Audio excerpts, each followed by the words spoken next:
Assalamualaikum warahmatullahi wabarakatuh. Perkenalkan, nama saya Hanifah Afraini dengan NIM 23810500067 dari kelas 5C. Di sini saya akan membuat video pembelajaran tentang distribusi binomial dan juga distribusi Poisson untuk memenuhi UAS mata kuliah teori peluang yang diampu oleh Bapak Dr. Alif Dingga Persada MPD. Langsung saja.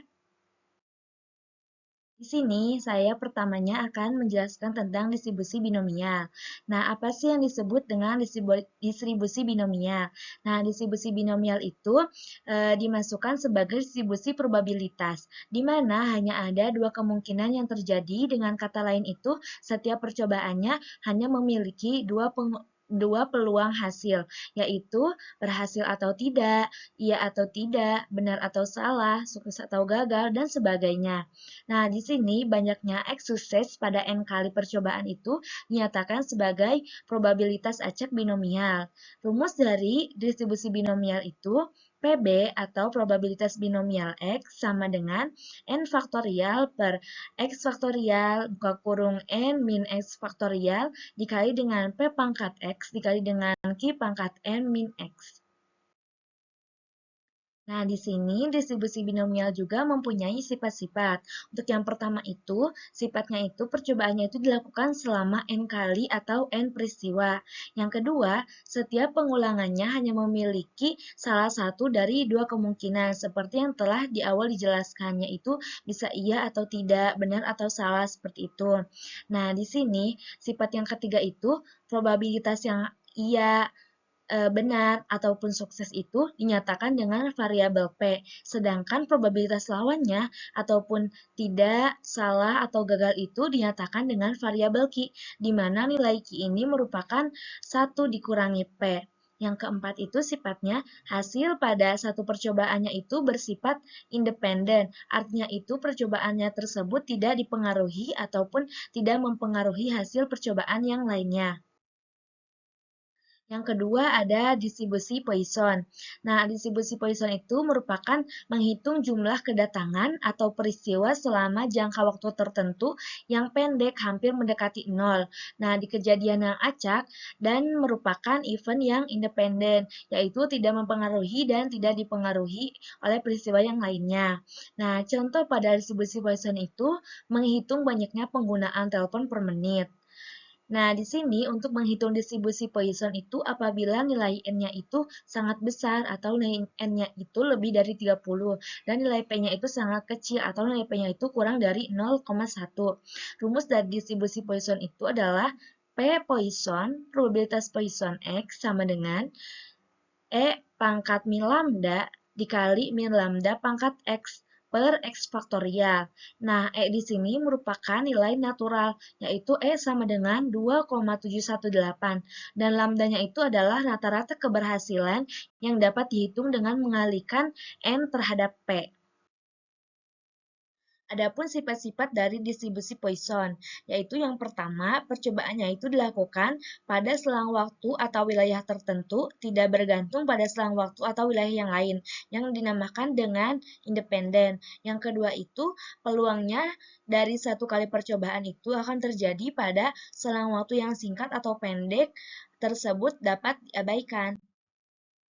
Nah, di sini juga ada contoh distribusi binomial dan juga Poisson. Yang pertama itu di dunia usaha. Di sini ada contoh distribusi binomial. Nah, dalam dunia usaha itu terutama yang bergerak di bidang pemasaran digital. Keputusan pelanggan itu sering dipetakan menjadi dua keputusan, yaitu klik atau tidak klik, beli atau tidak beli. Nah, pada distribusi binomial ini dapat membantu pemilik usaha untuk memperkirakan berapa banyak calon pembeli yang akan merespon iklan dari produk mereka. Nah, informasi ini itu sangat berguna untuk menentukan strategi promosi, ukuran anggaran, dan juga efektivitas kampanye pada produk di usaha mereka. Nah, di sini ada contohnya. Contohnya itu, sebuah usaha minuman itu mencatat bahwa 20% pelanggan baru akan membeli lagi di minggu berikutnya. Dari 15 pelanggan baru, tentukan peluang. Yang pertama itu tentukan tepat 3 pelanggan membeli lagi. Yang kedua itu tidak ada pelanggan yang kembali. Nah, di sini kita menggunakan rumus dari distribusi binomial. Tadi diketahui bahwa P-nya itu 20%, yaitu 0,20. Dan Q-nya itu sama dengan 1 dikurangi P, sama dengan 0,80. N-nya itu, pembelinya itu 15. Nah, yang pertama itu tadi peluang tepat 3 pelanggan membeli lagi. Nah, di sini kita menggunakan rumus dari distribusi binomial, yaitu PB3 sama dengan 15 faktorial per 3 faktorial, buka kurung 15 dikurangi 3 faktorial, dikali 0,2 pangkat 3 dikali 0,8 pangkat 15 dikurangi 3.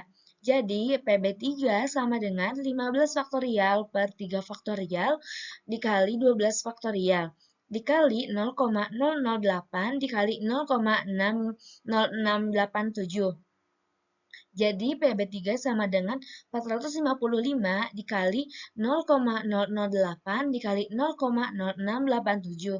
Hasilnya itu PB3 adalah 0,250 atau 25% tepat 3 pelanggan yang akan membeli lagi produk tersebut. Nah, untuk yang kedua itu peluang jika tidak ada pelanggan yang kembali. Jadi, karena tidak ada pelanggan yang kembali, jadi 0 ya. Jadi, PB0 sama dengan 15 faktorial per 0 faktorial dikali 15 dikurangi 0 faktorial. Dikali 0,2 pangkat 0 dikali 0,8 pangkat 15 kurangi 0. Jadi, PB0 sama dengan 1 dikali 1 dikali 0,0352. PB0 sama dengan 0,0352 atau 35,2%. Nah, yang kedua adalah contoh dari distribusi industri. Nah, dalam dunia industri, distribusi binomial itu banyak dipakai untuk mengontrol kualitas produk. Seperti barang yang keluar dari jalur produksi hanya punya dua kemungkinan, yaitu cacat atau tidak cacat. Nah, dari data persentase kecacatan yang sudah diketahui, perusahaan itu bisa memperkirakan berapa banyak produk cacat yang mungkin muncul dalam satu pengambilan sampelnya.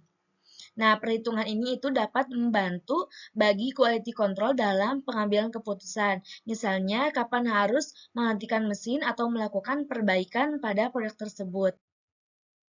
Di sini juga ada contoh dari distribusi binomialnya. Di sini contohnya itu sebuah pabrik memproduksi alat pemotong kayu. Ternyata diketahui bahwa 5% dari produksi alat pemotong tersebut tidak lolos kontrol quality. Jika penyelidikan memilih alat potong kayu secara acak, berapakah probabilitas? Yang pertama itu berapakah probabilitas didapatkannya alat yang rusak?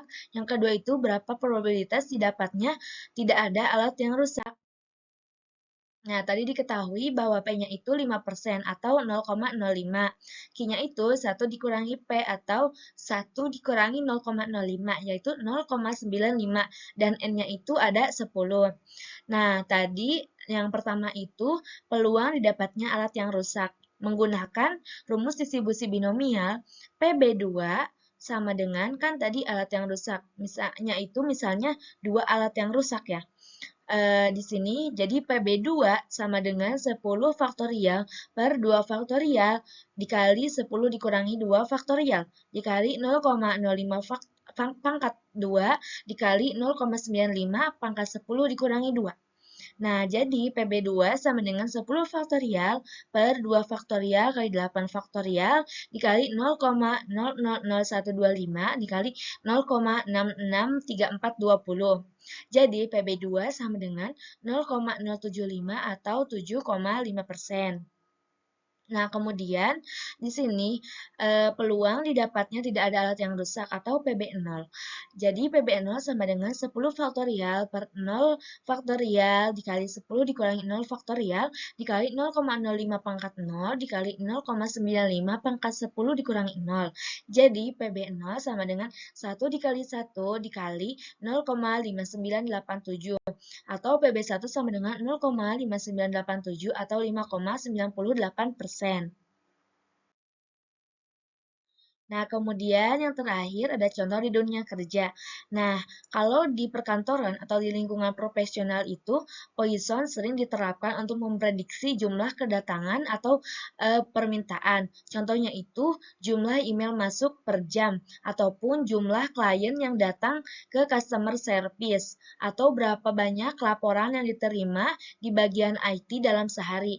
Nah, prediksi ini itu dapat membantu manajemen dalam mengatur beban kerja yang membuat jadwal staf itu akan menjadi lebih efisien. Nah, di sini langsung saja contoh soalnya. Di sebuah pabrik rata-rata terjadi 2 kerusakan mesin per minggu. Nah, berapakah peluang bahwa dalam minggu berikutnya terjadi 3 kerusakan mesin? Nah, untuk penyelesaiannya, di sini menggunakan rumus dari distribusi Poisson, yaitu tadi diketahui X-nya itu sama dengan 3, lambdanya itu 2, dan nilai E-nya itu natural, yaitu 2,718. Jadi, P Poisson 3 sama dengan 2,718 pangkat min 2 dikali 2 pangkat 3 per 3 faktorial. Jadi, P Poisson sama dengan 0,1353 dikali 8 per 6. Jadi, P Poisson 3 sama dengan 1,0824 per 6. P Poisson 3 itu hasilnya sama dengan 0,1804 atau 18%. Nah, mungkin sekian penjelasan tentang distribusi binomial dan juga distribusi Poisson dari saya. Kurang-kurangnya mohon maaf. Wabillahi taufiq walhidayah. Wassalamualaikum warahmatullahi wabarakatuh.